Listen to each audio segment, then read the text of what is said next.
함께 보실 하나님 말씀은 신약성경 사도행전 1장입니다. 오늘 6월 1일, 6월부터는 사도행전을 읽어나가게 되는데 오늘은 1일이니까 사도행전 1장을 읽도록 하겠습니다. 사도행전 1장도 26절까지 길게 되어 있어서 다 읽지는 않고요.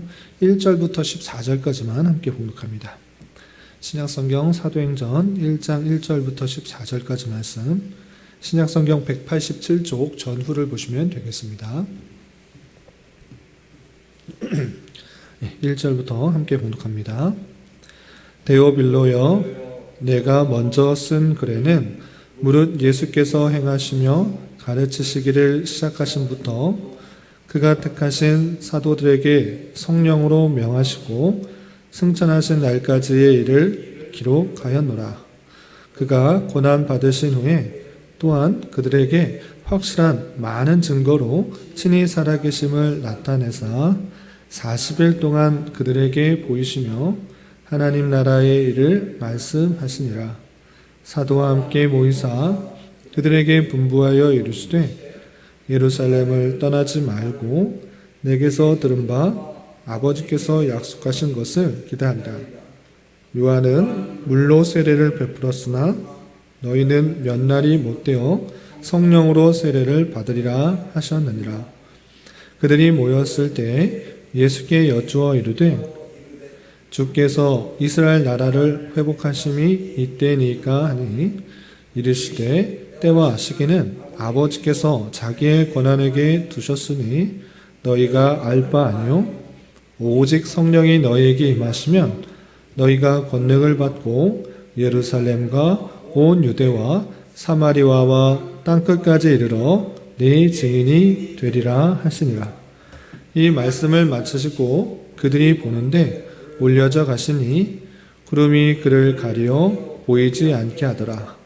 올라가실 때에 제자들이 자세히 하늘을 쳐다보고 있는데 흰옷 입은 두 사람이 그들 곁에 서서 이르되 갈릴리 사람들아 어찌하여 서서 하늘을 쳐다보느냐. 너희 가운데서 하늘로 올려지신 이 예수는 하늘로 가심을 본 그대로 오시리라 하였느니라. 제자들이 감람원이라 하는 산으로부터 예루살렘으로 돌아오니 이 산은 예루살렘에서 가까워 안식일에 가기 알맞은 길이라. 들어가 그들이 유하는 다락방으로 올라가니 베드로, 요한, 야고보, 안드레와 빌립, 도마와 바돌로메, 마테와 및 알페오의 아들 야고보, 셀로닌 시몬, 야고보의 아들 유다가 다 거기 있어 여자들과 예수의 어머니 마리아와 예수의 아들과 더불어 마음을 같이하여 오로지 기도에 힘쓰더라. 아멘. 감사합니다. 오늘 말씀 읽기 본문은 사도행전 1장입니다. 오늘부터 한 달 동안에 사도행전 말씀을 한 장 한 장 읽어 나가는데 오늘은 첫날이기 때문에 전체적인 개요를 좀 살펴보고 1장의 핵심적인 내용을 교훈받도록 하겠습니다. 여러분들 가지고 계시는 말씀 읽기 책자를 좀 참조해 주시기 바랍니다. 10페이지 보면 사도행전 개요가 있습니다. 사도행전 익숙하신 분도 있지만 또 낯선 분도 있기 때문에 전체적인 개요의 내용들을 좀 살펴보겠습니다. 10페이지 1번에 보시면 첫 번째 사도행전이 어떠한 내용인가 대략적으로 나와 있는데, 사도행전은 오순절 이후로부터 바울 사도가 로마 감옥에 투옥되기까지 약 30년 기간 동안에 그리스도의 복음이 예루살렘 중심으로 전파되어 북부 지중해 지역으로 기독교가 확장되는 과정을 잘 기록해 놓은 그런 책이다라고 할 수 있습니다. 그래서 우리는 사도행전을 통해서 하나님의 구원의 경륜이 민족적인 이스라엘 중심으로 준비되어서 성취된 이후에는 이제 마침내 전 세계로 확장되어 가고 있는 그 모습을 살펴볼 수가 있는 것입니다. 그리고 한 단락 뛰어넘어서 사도행전은 우리 중에 이루어진 사실에 대하여 객관적으로 기록하는 역사 기록적 방식을 취하면서도 궁극적으로는 단순한 역사 기록이 아니라 구원 역사에 대한 선비적 사관으로 기록되어 있다라는 것들을 생각해야 된다는 것입니다. 역사 기술 방식으로 기록되어 있지만 그것에 그치는 것이 아니라 하나님의 구원 섭리가 그곳에 잘 드러나 있다라는 것들을 염두에 두고 읽으면 좋다라고 되어 있습니다. 그리고 2번 보시면 기록자와 기록 연대가 되어 있는데 사도행전은 누가복음의 후속으로 기록된 성경입니다. 우리가 아까 읽었던 1장 1절과 2절에서 보면 데오빌러여 내가 먼저 쓴 글에는 무릇 예수께서 행하시며 가르치기를 시작하신부터 택하신 사도들에게 성령으로 명하시고 승천하신 날까지 이를 기록하였노라 라고 되어 있습니다. 데오빌로에게 보내는 편지라는 것을 1절에서도 알 수가 있고, 그러면 먼저 쓴 글에는 어떤 내용이 있는가 라고 했을 때 예수님께서 행하시고 승천하실 때까지 쓴 내용이 먼저 쓴 글이고, 그리고 두 번째 쓴 글이 사도행전이다라는 것들을 1장 1절과 2절을 통해서 알 수가 있는 것입니다. 그래서 누가복음의 후속적인 그런 글이다라고 이해하시면 되고요. 그리고 기록자는 누구인가라고 할 때 이방인이지만 바울의 동역자이며 사랑하는 의사였던 누가라는 것을 알 수 있습니다. 누가복음 누가 썼고 또 사도행전도 누가가 쓴 것입니다. 첫 번째 글은 누가복음, 그리고 승천 이후에 사도들의 여러 가지 일들을 기록한 것은 사도행전 이것입니다. 그리고 이 책은 누가복음 1장에서도 표현되고 사도행전 1장에서도 표현되고 데오빌로 각하에게 쓴 글이다, 헌정하였다라는 것을 알 수 있습니다. 그래서 기록 목적은 무엇인가 라고 할 때 누가복음에 보면 이것이 잘 나와 있습니다. 누가복음 1장 3절부터 4절까지 어떤 일이 있는가, 어떻게 써 있는가 보면 그 모든 일을 근원부터 자세히 미루어 살핀 나도 데오빌로 각하에게 차례대로 써보내는 것이 좋은 줄 알았다라고 표현했습니다. 이 모든 일, 예수 그리스도에 대한 그 모든 일을 다 살펴본 누가가 이 데오빌로 각하에게 차례대로 써보내는 것이 좋은 줄로 생각했다라고 표현했습니다. 그리고 왜 그렇게 차례대로 보내는 것이 좋은가라고 할 때 이는 각하로 그 배운 바 확실함을 알게 하려 함이로다라는 것입니다. 어느 정도 데오빌로 각하가 예수 그리스도에 대한 그런 지식들을 얻었는데 다시 한번 차례대로 자세히 기록한 것을 알려줌으로 말미암아 그 데오빌로 각하가 더욱더 확실하게 깨달을 수가 있게 된다라는 것입니다. 그래서 확실하게 하고자 예수 그리스도께서 행하신 일과 부활 승천 이후에 사도들의 여러 가지 행적들을 함께 써보내는 것이다, 확실하게 알게 해주기 위해서 쓴 것이다, 이렇게 기록 목적을 잘 표현하고 있는 것입니다. 그리고 기록 연대는 언제인가라고 할 때 다음 단락에 보시면 사도행전의 기록이 바울이 로마에서 가택연금 사건으로 끝나고 있음을 볼 때 네로 황제의 대대적인 핍박 전인 주 63년경에 기록되었을 것으로 보고 있습니다. 사도행전 마지막 28장에 보면 자기가 로마 감옥에 갇혔던 내용들, 그리고 2년 동안 그곳에 갇혀 있었는데 거기에 오는 수많은 사람들에게 끊임없이 복음을 전파하였다라는 내용으로 맞춰지고 있습니다. 그래서 풀려나는 장면이 나오지 않기 때문에 그 풀려난 이후에는 다시 또 붙잡혀서 로마 네로 황제의 핍박으로 말미암아 바울이 죽게 되는데 그런 얘기가 다 생략되고 있는 것을 보아서 네로 황제의 핍박 전이고 또한 감옥에서 풀려나기 전에 감옥에서 쓴 것으로 대부분은 생각하고 있는 것입니다. 그리고 3번 보시면 주제와 구조가 있는데 사도행전은 부활하신 그리스도를 핵심적인 주제로 설정하고 있습니다. 부활하신 그리스도가 핵심적인 주제인데 그것이 어떻게 드러나고 있느냐라고 할 때 구약 성경 역사적인 부활, 사도들의 증언과 성령의 확신하게 하는 능력은 모두 예수님이 주와 그리스도시며 구원의 유일한 길이라는 복음의 증거이고 이 증거가 예루살렘 중심으로 온 유대와 사마리아 지역을 거쳐서 땅끝으로 전파되는 과정을 자세히 기록함으로써 초대교회 역사와 서신들의 기록 배경을 잘 알려주고 있습니다. 그런 의미에서 사도행전은 4권의 복음서와 연결고리 역할을 하고 있는 것입니다. 그래서 복음서들은 예수님의 행적들을 잘 기록하고 있다고 하면 이제 그것들이 어떻게 이어지는가 연결고리 역할들을 잘 하고 있고, 그리고 복음이 전 세계로 뻗어가는 과정, 그 과정을 단순히 사도들의 열심으로 이루었다라고 말하는 것이 아니라, 그것이 아니라 이 모든 일에 있어서 성령의 주도적인 역사를 부각시켜주고 있는 것입니다.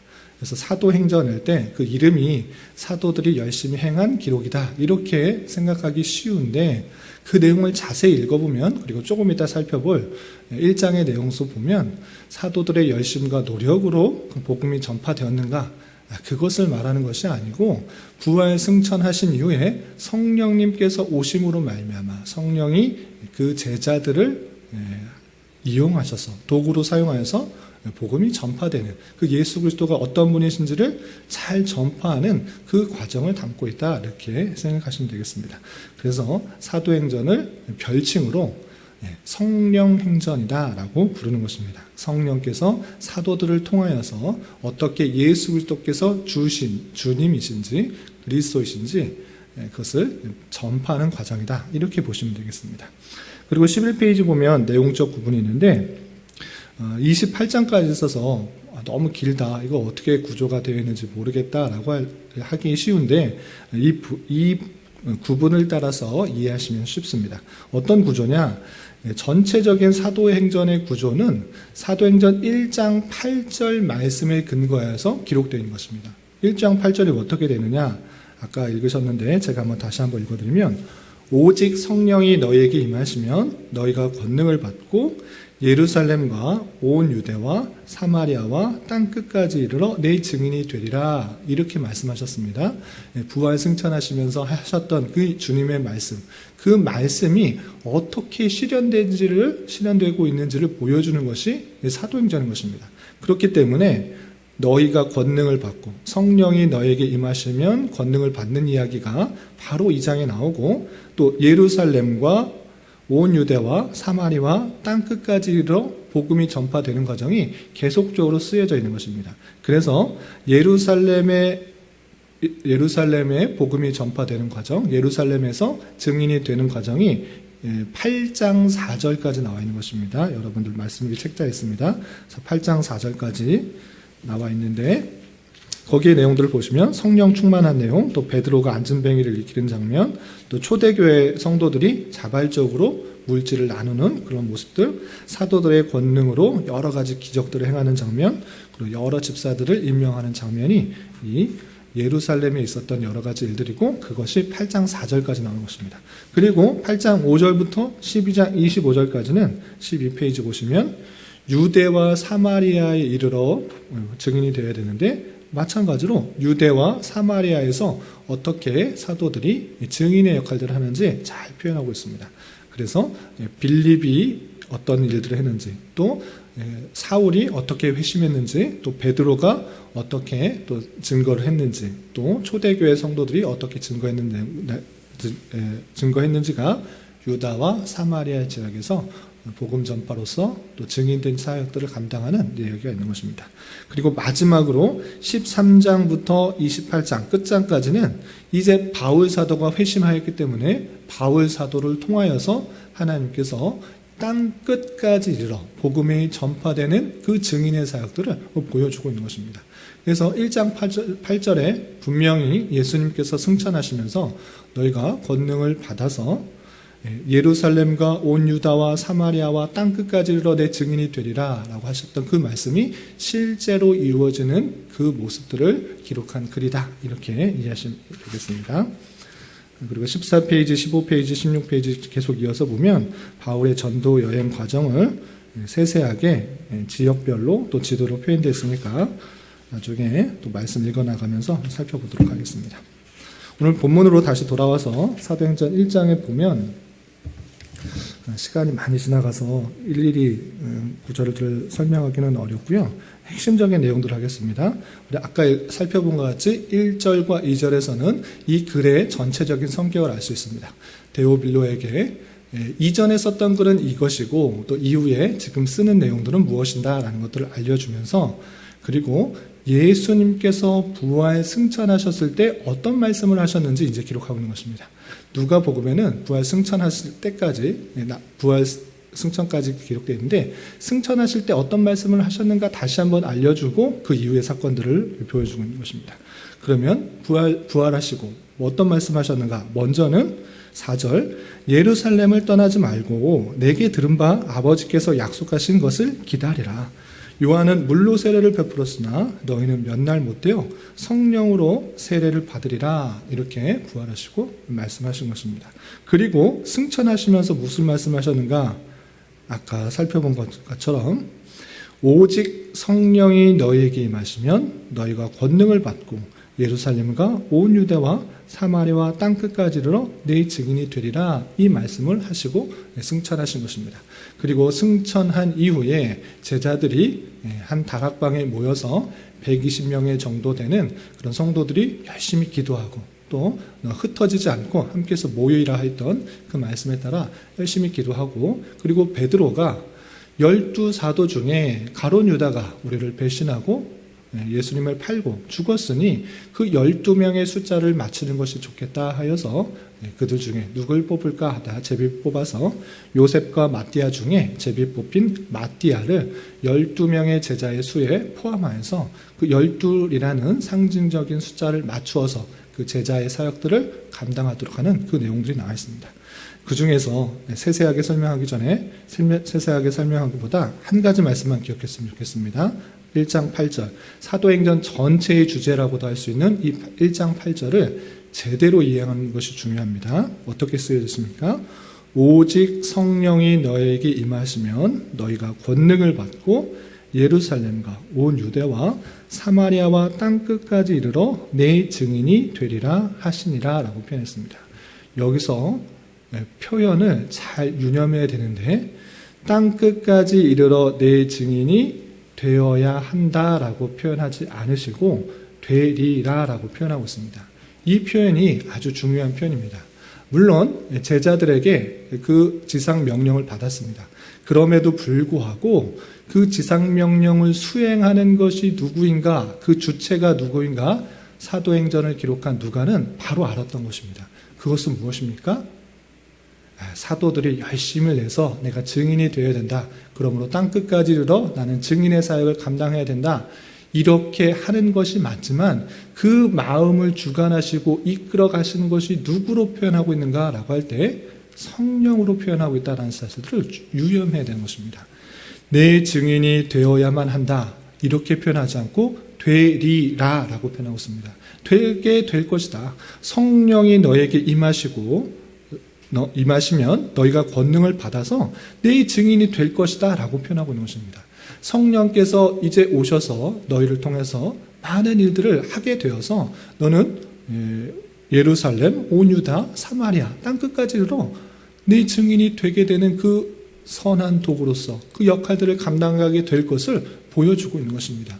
그 하나님의 놀라운 구원 사역은 사람들을 도구로 사용해서 사람의 어떠함 때문에 그것이 드러나는 것이 아니라 하나님의 놀라운 주권 가운데 성령님을 통하여서 제자들을 도구를 통해서 해 나가시는 것입니다.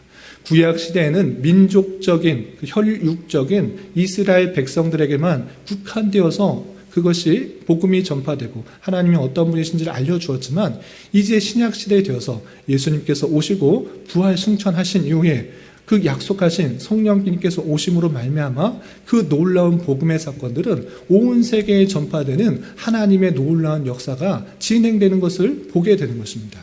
그것이 하나님의 구속사역, 하나님께서 계획하시고 약속하신 그 하나님의 놀라운 뜻이 이루어지고 있다는 것을 보여주는 것입니다. 그래서 우리는 어떠한 자세로 해야 되는가, 어떠한 자세로 삶을 살아가야 되는가, 우리의 열심, 우리의 노력으로 증인이 되어야 된다. 물론 맞는 것입니다. 맞는 표현이지만 그보다 먼저 누가 이 일들을 해 나가시는가를 잘 깨달아야 되는 것입니다. 하나님께서 하나님의 뜻을 이루시기 위해서 하나님의 택하신 백성들을 통하여서 그 일들을 해나가신다. 우리는 선한 도구로 쓰임 받는다. 하나님께서 택하신 백성들을 부르시는 데 있어서 제자들을 사용하시고 복음이 전파되게 하신 것처럼 오늘날에도 마찬가지로 우리들을 통하여서 일하신다라고 우리는 생각해야 될 것입니다. 그렇기 때문에 우리는 먼저 성령의 충만함을 받아 삶을 살아가는 것이 중요합니다. 내 생각, 내 뜻, 내 계획, 그것도 있지만 그것보다 앞서 무엇을 생각해야 되느냐? 하나님께서 내 안에 계시는 내가 정말로 예수 그리스도를 믿었다고 하면 주님께서 내 안에 거하는 것이고 내 안에 거하셔서 끊임없이 나에게 말씀하여 주시고 깨닫게 해주시고 인도해 주는 손길이 있는 줄 알아 그것에 민감하게 반응하며 살아가는 삶이 되어야 되는 것입니다. 그것이 성령 충만한 삶이고 내 뜻, 내 생각을 버리고 하나님께서 말씀하시는 대로 삶을 살아가는 것, 그것이 성령 충만한 삶이고 그렇게 삶을 살아가게 될 때 우리의 삶의 모습으로 말과 행동으로 그리스도가 자연스럽게 전파되는 것입니다. 그냥 말로써 행동으로써 예수님 믿으십시오. 예수님께서 우리를 위해서 십자가에 달려 돌아가셨습니다.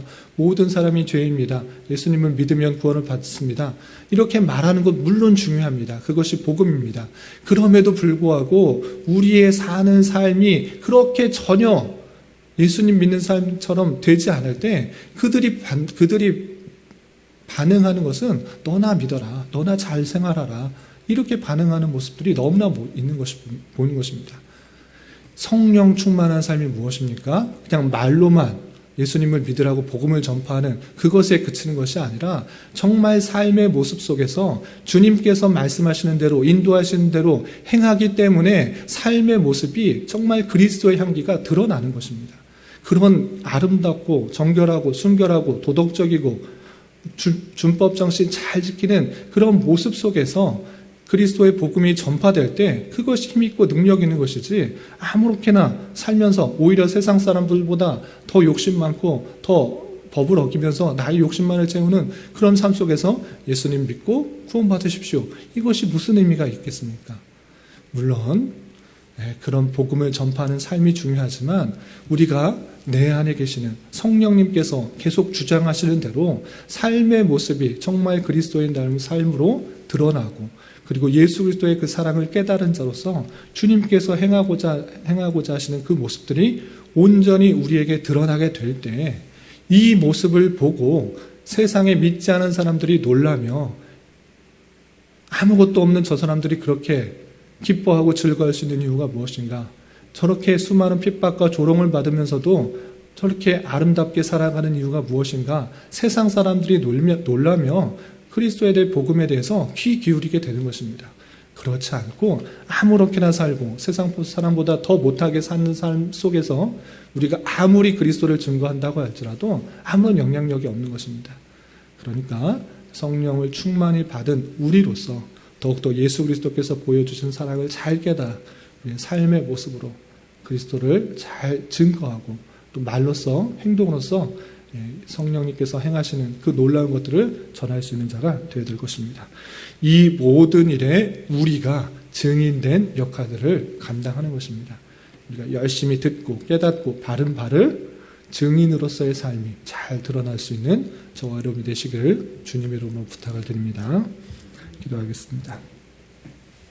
하나님 아버지 감사합니다. 오늘 말씀을 통하여 사도행전의 개요와 예수 그리스도의 승천과 성령 강림에 대한 약속의 말씀을 대하였습니다. 이런 말씀을 대한 자로서 부활 승천 이후에 성령께서 그들의 백성을 통하여서 놀라운 복음 전파의 사역을 행해 나가시는 줄 알아 우리 또한 성령 하나님의 인도하심에 민감하게 반응하게 하여 주시고 무엇보다 우리가 받은 은혜와 사랑을 잘 깨닫고 성령으로 충만하여서 우리의 삶을 올바르게 살아가게 하여 주시며 또한 교회에게 맡긴 복음 전파의 사명을 잘 감당할 수 있는 저희 모두가 될 수 있도록 인도하여 주시옵소서. 특별히 6월은 선교의 달로 보내려고 합니다. 복음 전파의 사명을 감당하기 위해서 빚도 없이 이름도 없이 많은 수고를 감당하고 있는 수많은 이들을 위해서 더욱더 관심 갖고 기도하는 한 달이 되게 인도하여 주시옵소서. 주님 나라와 민족을 위하여 기도합니다. 주님 위정자들 가운데 주님 함께하여 주시사 이 나라가 자유와 민주와 평화 속에서 창조 질서가 온전히 지켜지는 나라 되게 하여 주시며 특별히 오늘 치러지게 되는 전국 동시 지방선거 가운데도 공명정대한 선거가 이루어지게 하여 주시며 지역사회의 올바른 일꾼들이 잘 뽑힐 수 있도록 은혜를 내려 주시옵소서. 주님 교회 내 육체의 질병과 연약함으로 직장과 사업장의 문제로 가족의 전도를 위하여 주님께 간절히 부르짖며 나아가는 여러 지체들이 있사오니 주님 함께하여 주시고 그들의 기도를 들어주시사 우리의 기대와 소망보다 훨씬 더 풍성한 것으로 채워주시는 하나님을 목독케 하여 주시옵소서. 오늘 저녁에 있는 수요 성경 공부 시간에도 주님 함께하여 주실 줄 믿으며 이 시간 각자 간절히 간구하는 기도 제목 주님께서 들으시고 가장 선한 것들로 응답하여 주시옵소서. 예수님의 이름으로 기도 올리옵나이다. 아멘.